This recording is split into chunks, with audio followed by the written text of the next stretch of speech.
willkommen bei Schmutzigen Geist. Oh, wait, sorry. I thought you picked the German translation. That was my bad. So, welcome to Dirty Mind. It's a nice little word funnel that we got here. I put all the words into a funnel. They go directly into your ear unless you put the headphones on your kitty cat. Either way, someone's listening to it, and that's all that matters. Today we got a wonderful little show that we got here for you. We're going to be talking about one of the most interesting modes of transportation that has ever been invented. Of course, I'm talking about Ripstiks. If you don't know what Ripstiks are, you're in for quite a treat. But before we get into any of that, we need to start with the world-famous section of this podcast, which is, of course, called Old News.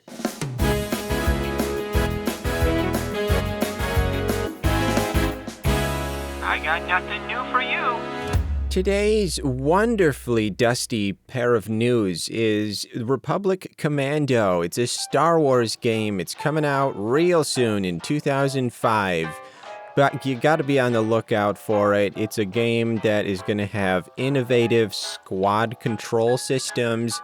You're going to be able to play the game and also talk to other players in the game who are not actually players. They are controlled by artificial intelligence. It's a brand new idea. They have minds of their own, but they also don't. They don't have physical bodies the way that, flamingos have.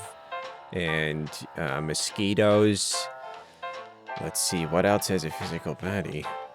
Teapots. There's all these different nuances between the characters in this video game and the characters that you would meet out on the street while paying your taxes and getting pharmaceutical goods. So this game is called Republic Commando because you work for a republic and you don't wear boxers, and it's going to be great. It's coming out in 2005. Be on the lookout. It's under the Star Wars IP. It's a little-known intellectual property that has several things to do with battles inside of stars. No, the stars are the battles. The stars are the soldiers, and they engage in hand-to-hand combat on the daily. Star Wars Republic Commando coming out 2005. Be on the lookout. It's going to be a good time for everyone.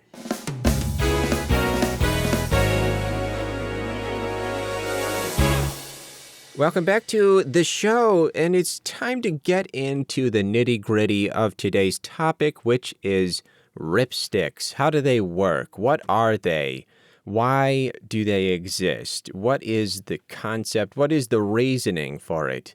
Now, I have a nice little story about my most recent use of a Ripstik, and it did not end in the most peaceful of climactic conclusions, but it definitely is worth sharing.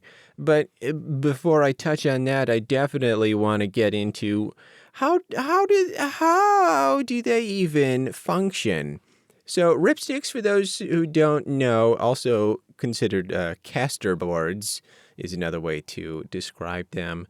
They are basically, if you take a skateboard, but instead of having 2 wheels on each end for a grand total of 9, what you do is replace it so it's only 1 wheel in the front, 1 wheel in the back, and it pivots like a grocery cart wheel, the ones that are always free spinning and do not seem to have any idea which direction they want to go in. And then you also cut the skateboard in half, not the long way, not the hot dog way, but the hamburger way. And you connected these 2 parts, the front and back, one for each hoof, and you connected them with a pipe sort of situation, a cylinder, so that they could rotate independently of each other. And then you decided to jump on top of that and and you go, you move, you go forward.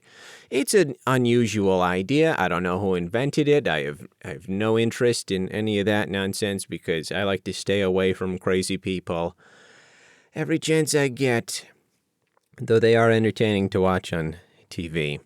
So I don't really understand how they work, even though I am physically able to ride one. I know that it has something to do with propulsion and momentum and Newton's 17th law, because when you get the front or back, whichever, usually front first, you start moving in one direction, then the other one starts going in the opposite direction, and then you just alternate, and that creates this sort of influx of energy that just, it has to go somewhere, and so it's going to usually end up going forward. Sometimes it'll end up not really knowing where to go, so it bottles up all this energy, and it sort of ignites beneath your paws, and you end up going upwards a good 18 feet.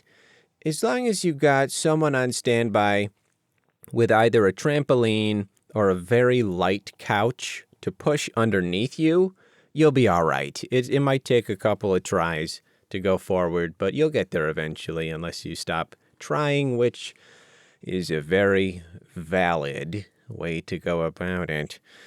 So I think that solves the mystery of how they work, but let me get into what happened the last time I got onto a Ripstik.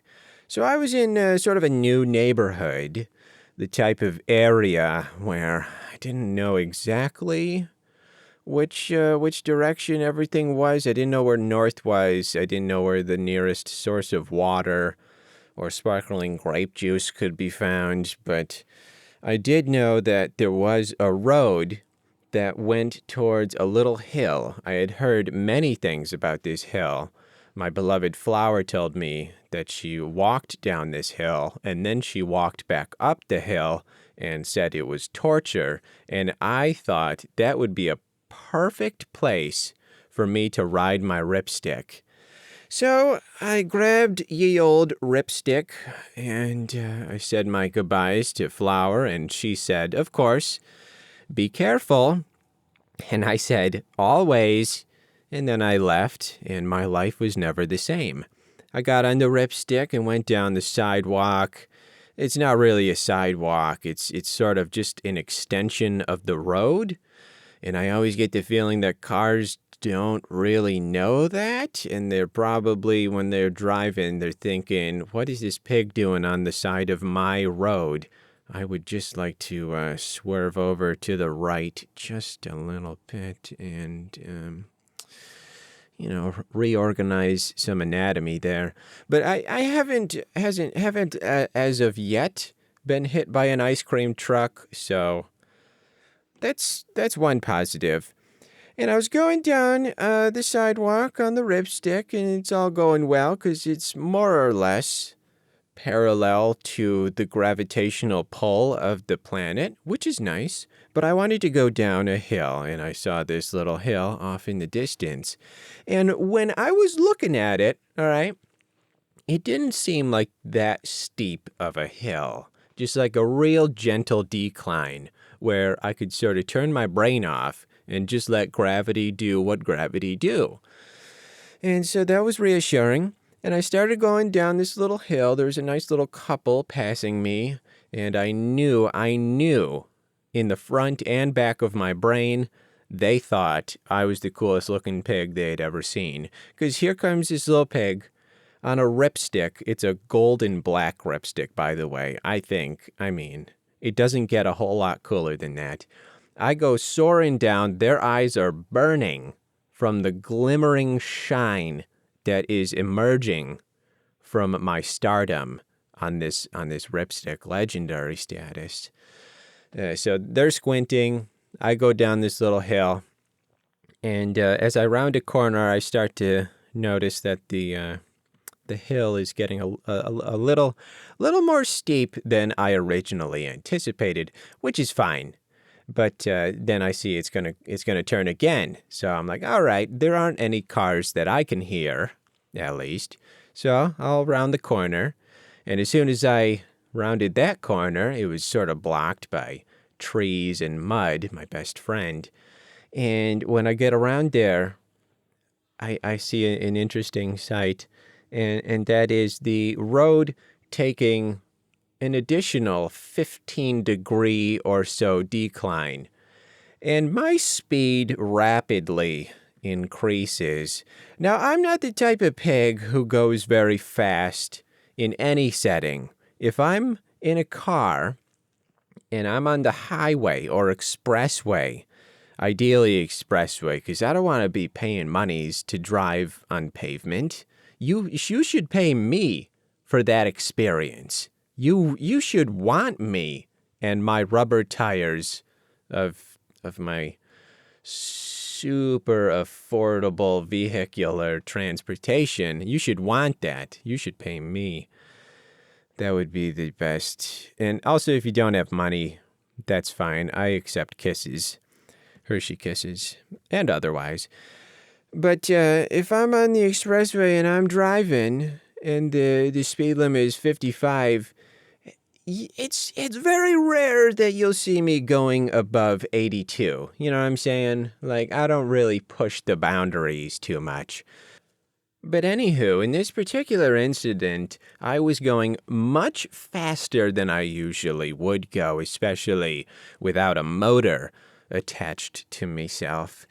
And I had a few seconds to really think about it and come to the conclusion that I was in real potential mortal danger. And I kept going a little faster, and what I did was I reached all the way back in my memory of watching The Secret Life of Walter Mitty with Ben Stiller, where he's going on the longboard down the super beautiful vista. He holds out his hands, and he catches the air. He catches the wind, and the wind says to him, "Oh, I didn't realize that we were here to play fisticuffs." And then it starts providing that resistance, and he slows down a little bit. I tried that out, and let me just say, it doesn't do as much as one would hope. So I tried that a couple times, and it seemed like I started going faster when I did it. Maybe the wind thought of it as a challenge. So I kept going, and rounded another corner. It seemed to get even steeper after that one, and then I saw another corner coming up, and I reminded myself that this is a road that cars travel down and up.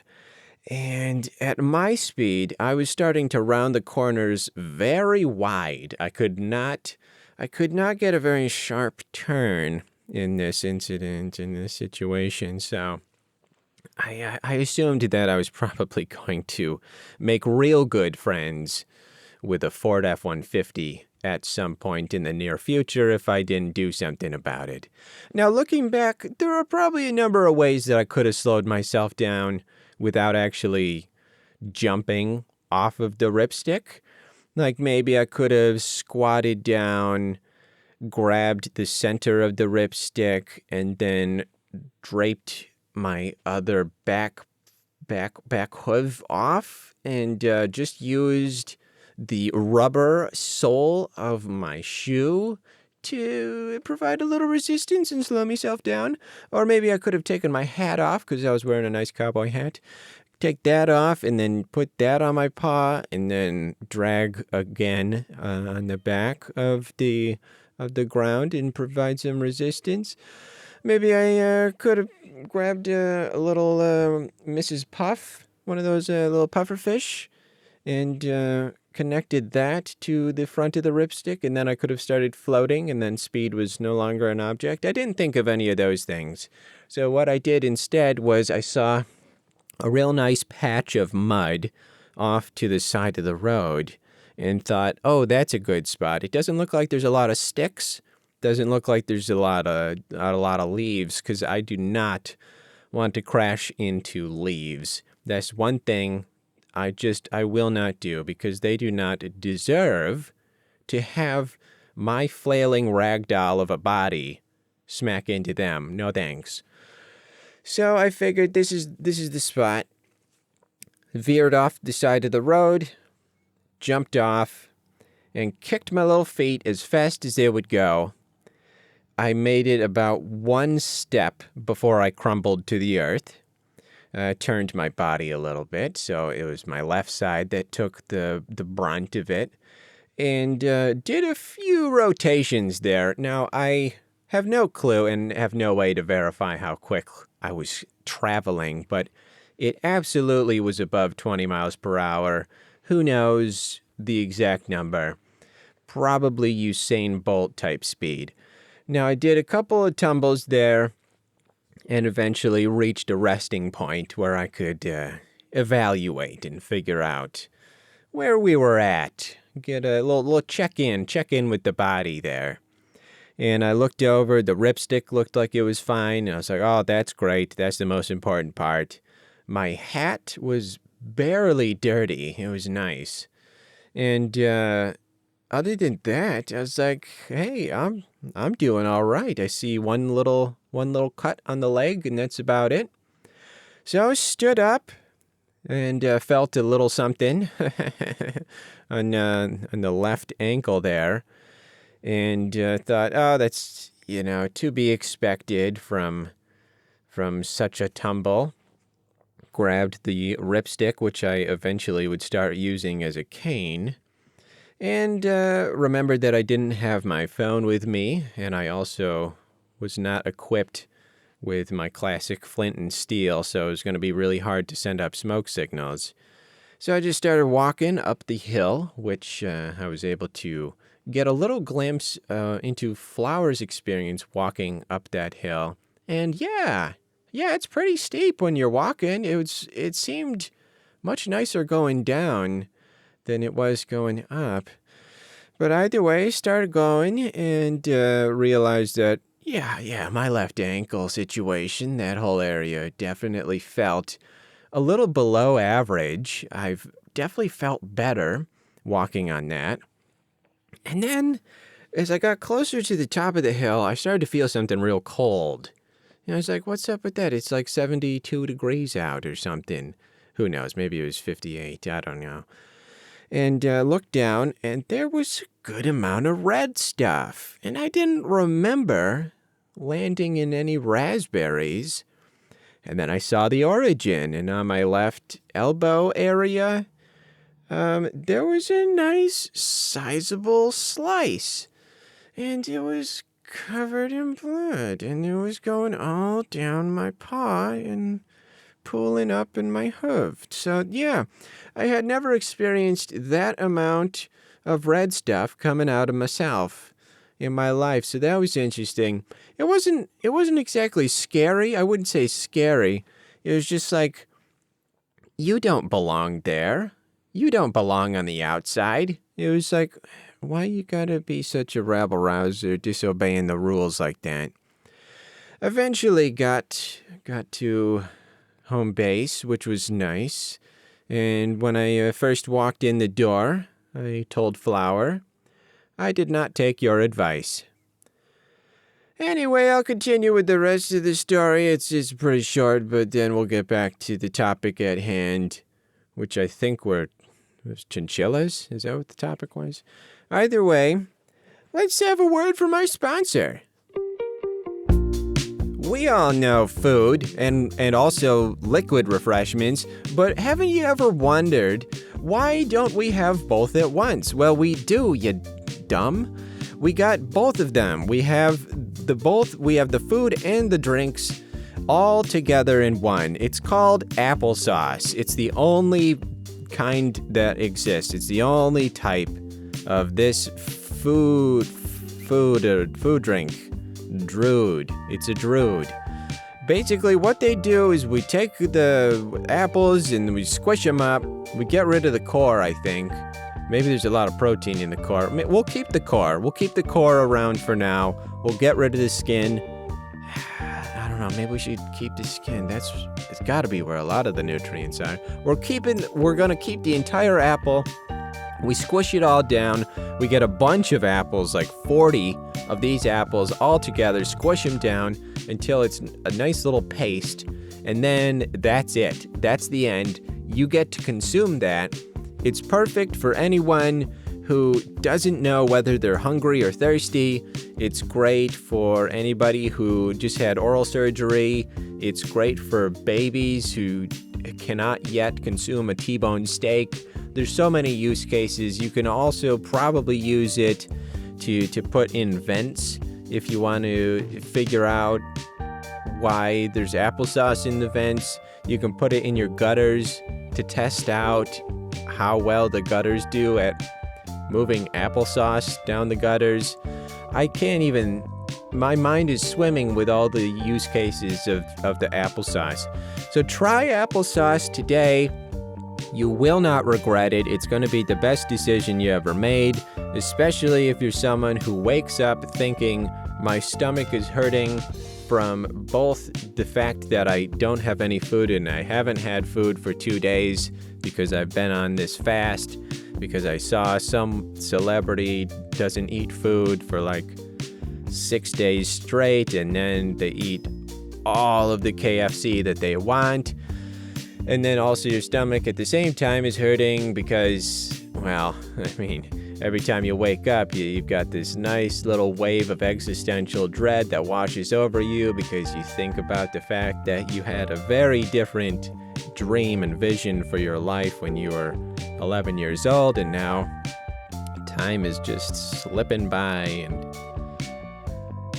everything that you used to enjoy, you don't enjoy anymore, but you wonder, is it because you actually don't enjoy it, or is it because you think that you're not allowed to enjoy it because it's not productive, even though that's not really what life should be about. Life should not be about productivity. It should not be about making a name for yourself, trying to stand out above the crowd. It should just be about enjoying what we have right here and now. It should be about living. If you're only working so that someone 100 years from now will remember your name, well, guess what? You're not going to be around for that. You're only going to be around, guaranteed, for this amount of time right now, and we don't know how long that is. You might as well find a way to enjoy just this time right here and not prioritize any other time when it's always filled with uncertainty whether or not you're going to be in the same level of consciousness to be able to appreciate those things. So yeah, try applesauce. It's going to be amazing. You're going to love every second of it. Do not give it to squirrels. They do not deserve that technology. Try applesauce today. Love you. Welcome back. Thank you for sitting through that. So, continuing with the story, when I entered the living room to tell Flower all about my exciting adventure, she, of course, had the old eyes bugging out of the skull, and I said, "It's not as bad as it looks," which I think it wasn't. In all fairness, it was not as bad as it looks, unless you thought that it looked really good. Then yes, it was more badder than it looked. And so we're cleaning out the wounds because apparently dirt is not always your friend when you get into an accident like this that exposes the interior of your body. We're cleaning it out, and luckily Flower has a friend who is a nurse, called her up and said, "Hey, real quick, I'm just going to turn the video on. Do you think Dirt should go to the hospital?" And I don't even think she finished her sentence before her friend said, "Yes, go. Get out of there. Go to the hospital." So I was like, all right, fine. I wanted to avoid that as much as possible, but you got to do what you got to do. So we go to the hospital, waiting in the ER waiting room for, 50 minutes, and then we go into the ER. And then we wait on the sidelines for another hour and a half. And then a nurse comes up and does all the things and says, "So how did this happen?" And of course, I made sure that she knew that I was helping a young child get out of a burning vehicle on the side of the road because 2 more vehicles were coming, and there was a large tanker truck that was on fire and it was about to explode. And all of this, I'm 100% positive she believed, because why wouldn't she? And then we waited another hour or so for a doctor. And we did some x-rays and dunked my arm into a really interesting liquid that was supposed to clean it out. And it looked like Dr. Pepper and root beer. And I'm convinced that's exactly what it was, because I've seen the way that Coca-Cola will like dissolve your teeth or dissolve like plastic. So I'm sure root beer and Dr. P together, united, would create a really nice little symbiotic relationship where it can take out all of the nasty germs and leave only delicious smelling life and liberty and the pursuit of honey buns. So that was probably the best part, actually. He was saying that it was going to sting. It didn't sting at all. At least not like the singer. And after it really didn't take that long, but ended up with bandage on the hoof, bandage on the elbow, had a bruise up on the shoulder. On the hip, I had a nice little skin rip situation.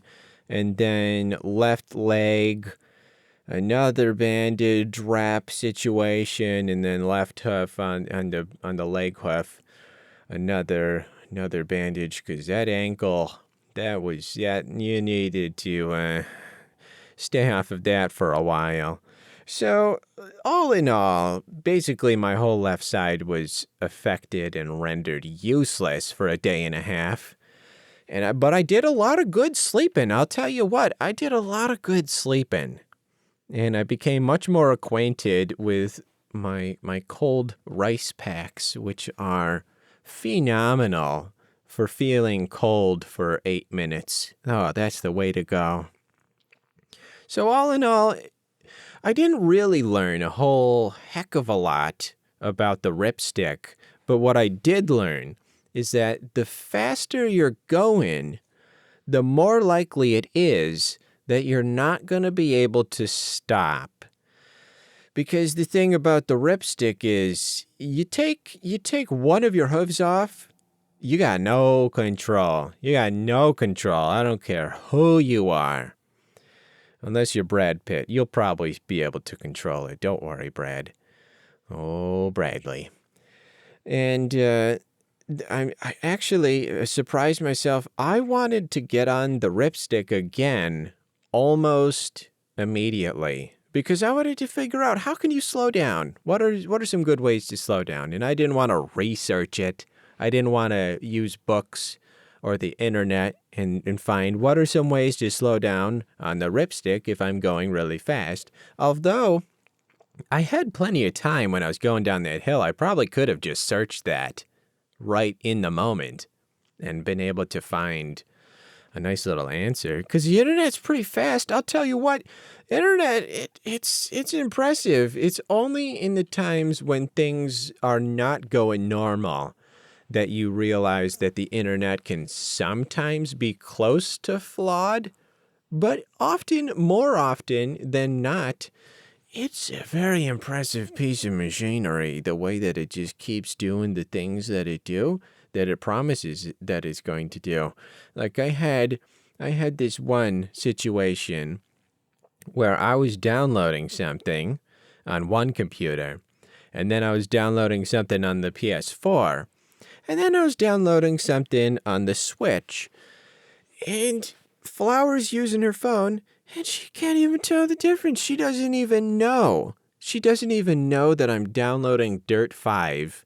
She doesn't even know that I'm downloading Overcooked 2. And doesn't even know that I'm trying to download Star Citizen, only to fail miserably. Although, if we're being honest, it probably was right in line with most gamers' experience with Star Citizen. So it's pretty great what the internet is capable of. I'll tell you what, though. I've seen all the different gerbils that they got down at the internet plant. And some of them are not as athletic as one might think. I saw this one gerbil who was going thrice as fast as the other gerbils in his row. And I was expecting quads of insanity, just absolute instruments of destruction. But when I got up close, I was like, this gerbil's actually kind of skinny. Like, there's not a whole lot of meat on those bones. And I just wonder, like, how do those gerbils go so fast if they don't have that much muscle? And it led me to do a little bit of research on the leanity of muscle, at least when it comes to gerbils and other rodents. And, of course, that worked its way into my currently ongoing research into capybaras. And apparently capybaras, they have a lot more muscle than you would initially anticipate. These capybaras, now I only was able to interact with 4 of them, and they all were called Jeffrey. I don't know. Don't ask me. And, sorry, I was eating Fig Newtons earlier. And these capybaras, I was doing some tests on them to see how muscular they really were beneath the surface. I didn't want to do any x-rays or anything. I didn't want to do any, like, poking and prodding. Like, nah, none of that. I wanted to allow them to stay right in their natural habitat in the back of Panda Express. And we just did some basic muscular tests just to see what their limit was compared to humans, compared to pigs, compared to house cats and house plants. And we did some leg presses and some squats. It was the squats that were the most revealing, because what I did was I put a refrigerator on their back, on the capybara's back, and then told them to do some squats. And then I slowly started adding some produce to the refrigerator. I would start with 1 carrot, and then I would do a bag of carrots, and then I would do some frozen peas, and then some edamame, until the fridge was completely full. And these capybaras, they kept going. They never flinched. But the thing that surprised me was even when I took the refrigerator off of the back of the capybaras, they kept going at the same pace. I think that was really the key, was they knew how fast they could go and how much they could endure, even without feeling all that pressure. They just went at the same pace no matter what. I think because they don't like to get slowed down by anything that life throws at them, so they just start right out of the gate at the pace that they want to go at. And I like that a lot, because if you're trying to go as fast as possible, but you don't have any sort of pressure on you, you don't have any sort of resistance, then you're going to start to slow down real quick. And then maybe you'll speed up after to compensate. But if you're just going a constant speed, then nothing's going to throw you off. It's not going to even matter if it's somebody's birthday.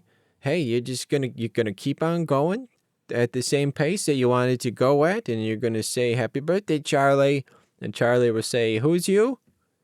And then you say, "Did you mean to say, who are you?" And then Charlie says, who's? And then you say, "Charlie, are you sure that you're awake?" And then Charlie says, "Who's? Who?" And then you say, "Charlie, are you sure you're not an owl?" And then Charlie says, Who's? And then you say to Charlie, "All right, Charlie, I'm just going to sit you down in the recliner for a little bit. I know this is not your typical leather recliner, but it's much better for the environment. I'm just going to set you down here, and I'm going to get some authorities because I feel like you are out of your mind. Now, we need to resolve this. And then Charlie says, Who is? And then you go get the authorities, and the authorities come back and say, I can't really do anything about a guy who just keeps saying the same thing over and over. Like, we have a lot of politicians doing the same thing. I don't know how to help you. And you say to thems, all right, but like, what if he's a danger to himself or others? And the authorities say, well, that would be a different story, but do you have any examples of the fact that he's a danger to himself or others? And then you say, well, he sort of plays Overwatch 2 nonstop. And then the authorities say, okay, that's enough. That's enough of a reason. All right, come on, Charlie, you're coming with us. And then Charlie says, Who is? And that's how that goes. Every time. Ooh, if I had 14 quarters, that'd be really nice because that would equal $9. I've never seen $9 in the same place before. I haven't seen any money in the same place before because usually the money is occupying a different location in space. This is true of a lot of things, but mostly money. You won't see money literally existing in the exact same location as the other money. Now, they can be stacked and they can be real close together. They can be nice little neighbors that know exactly where the back door key is hidden and what it takes to feed the petunias. But they're not going to be in the same house. They're not going to be in the same room. They're not going to be in the same chair, if you know what I'm saying. And it's kind of a shame because that would solve a lot of problems. If we could just consolidate, that would be extra nice. I tell you, one of my favorite pieces of dinero is Canadian monies. Canadian money, it's so funny.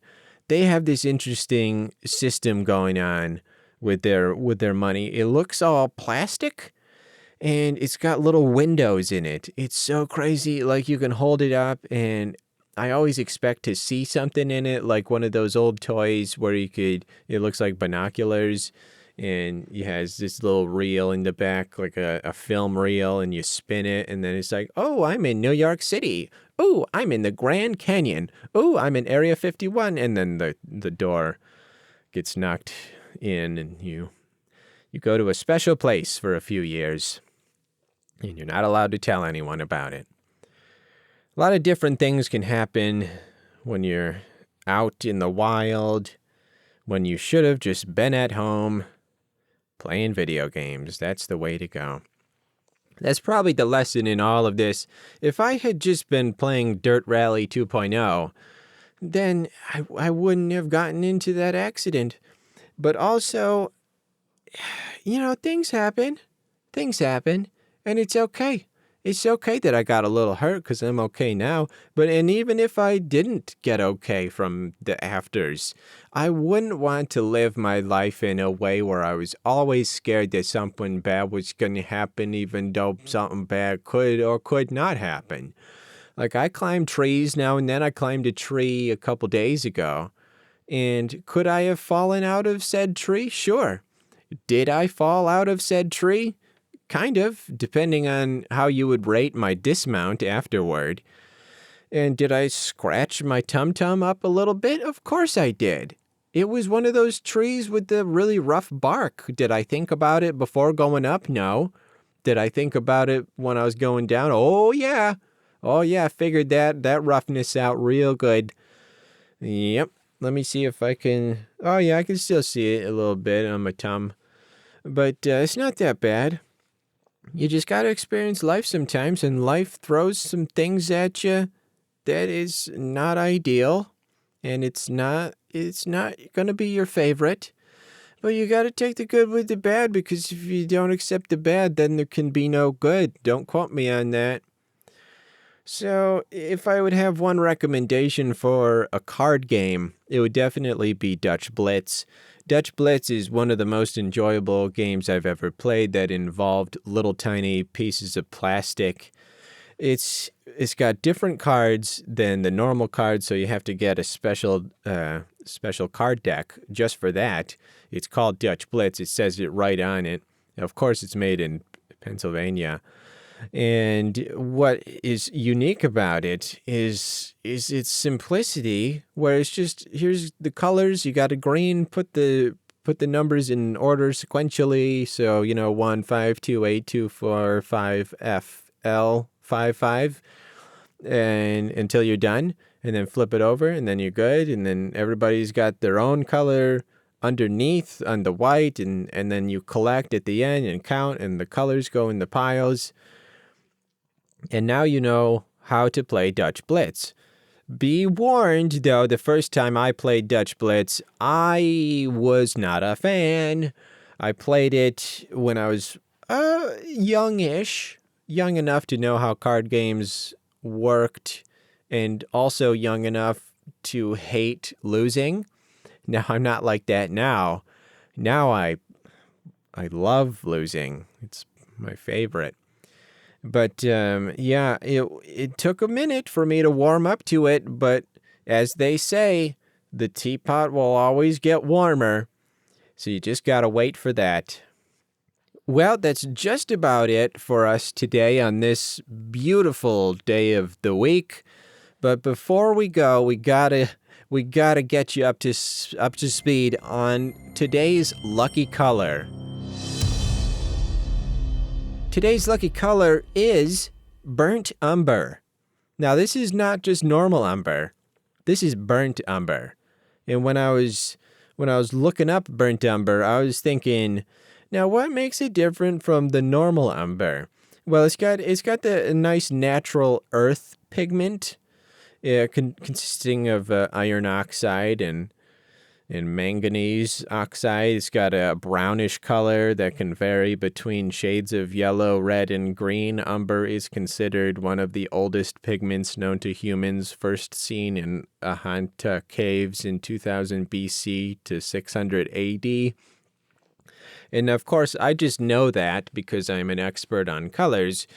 But the burnt umber is a little different, and you'll have seen it if you're watching this podcast and not just listening to it. I provide a little bar of color so you can actually see what it looks like. But it's really nice, and it was my grandpa's favorite color. It's really great color. It's unique. It's great for wardrobes. It's great for outdoor paint and flower pots. It's nice. It's pretty similar to terracotta. I would highly recommend it. Be on the lookout for burnt umber out there in the ether, because that means you're going to have some luck headed your way. Do not disregard it. Don't turn your head away. Just dive right into it. You're probably going to need to literally headbutt something at some point to ignite the luck, but that's on you. I didn't tell you to do that. I'm just saying what might be a possibility. So thank you all for listening to today's topics, whatever they might have been. My memory is not what it used to be, which is a good thing. It's only getting better. And if you're ever sad, just remember that cats probably like you, even if they tend to show it in an abnormal way that is counterintuitive to the way that we would ordinarily think, hey, this means I like you, and not this means I wish you no longer had a heartbeat. So enjoy your lives. Thank you for being here, and good.